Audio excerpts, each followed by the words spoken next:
Oke, baik, terima kasih seluruh masyarakat Indonesia yang saya cintai dan banggakan, rekan-rekan pers semua.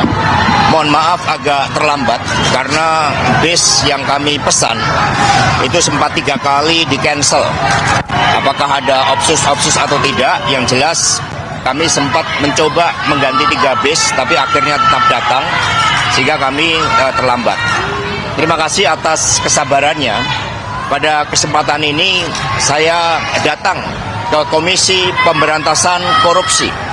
Inilah sikap kooperatif yang kami tunjukkan sebagai warga negara Republik Indonesia yang syah, yang menjunjung tinggi hukum, dan datang meskipun sejak awal kami memahami bahwa begitu banyak agenda-agenda politik terkait dengan kasus saya.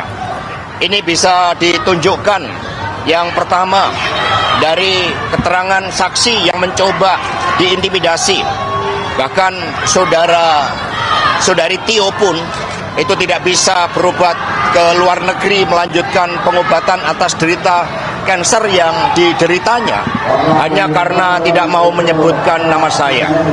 Yang kedua, bahwa bukti-bukti yang disampaikan di dalam peradilan ternyata diperoleh juga dengan cara-cara yang tidak sah, dengan cara-cara melanggar etika, dengan cara-cara yang melakukan perbuatan melawan hukum, sebagaimana terjadi dengan saudara Kusnadi ketika dia datang mendampingi saya. Maka penyidik KPK, saudara Rosa Purba Bekti, kemudian menyamar, membohongi, mengintimidasi, merampas barang milik DPP PDI Perjuangan, dan kemudian menginterogasi tanpa adanya surat perintah panggilan. Sehingga ini merupakan suatu pelanggaran yang sangat serius terhadap hukum.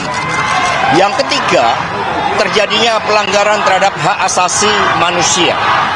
Dan kemudian yang keempat, bagaimana proses pra-peradilan yang terbuka bagi masyarakat umum, ternyata bukti-bukti yang disampaikan atas suatu perkara yang sebenarnya sudah inkrah dan tidak bisa diproses kembali. Nah, untuk itu meskipun diwarnai dengan berbagai praktek-praktek pelanggaran hukum dan intimidasi, saya tetap datang ke KPK ini. Perlu rekan-rekan pers ketahui, selama 6 bulan terakhir, banyak jurnalis asing dan juga duta besar yang bertemu dengan saya.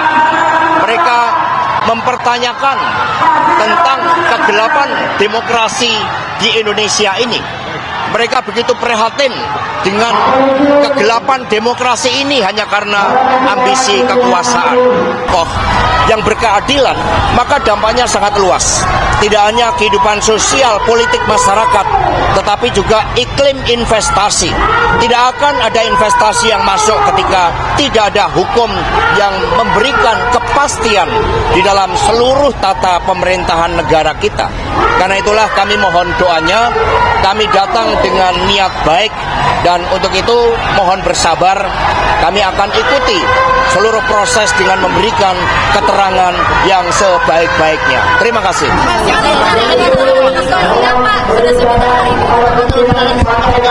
Ya udah siap, lahir batin.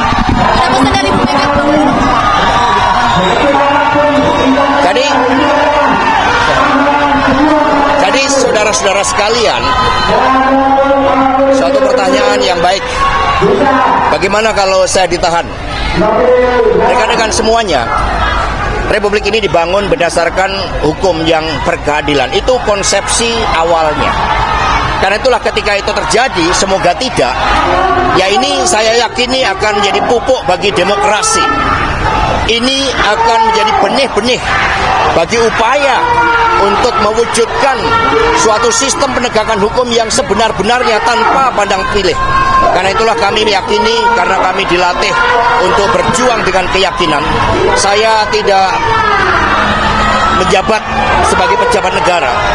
Tidak ada kerugian negara terhadap kasus yang mencoba ditimpakan kepada saya.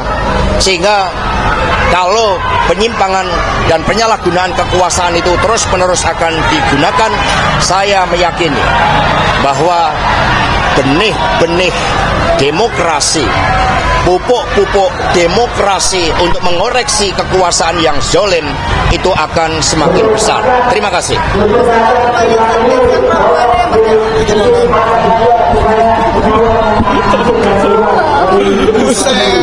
Aduh. Astaga.